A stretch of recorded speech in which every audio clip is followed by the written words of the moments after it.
Welcome to the Slop Temple. We pray this video helps. You open Capcut and jump straight to the clip you want to voice. Make sure the app is updated so TTS appears. Next, pick a short script or paste your text into the text-to-speech panel. This keeps timing accurate. Once done, select the language and bass voice category because that defines tone and cadence.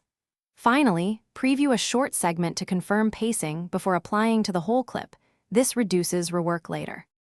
Now you dial in the voice properties.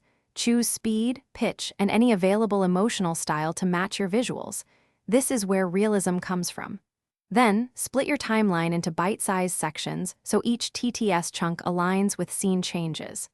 Also, edit the text. Add commas, dashes, or ellipses to control intonation because TTS reads punctuation.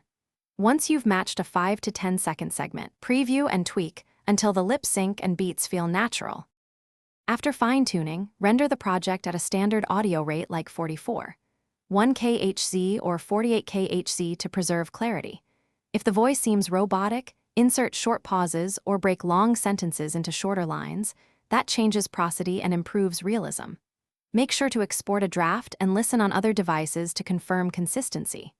Troubleshooting tip: if TTS options vanish or misbehave, restart the app, clear cache, and only then reinstall. This often. Thanks for watching. Consider subscribing if we helped you.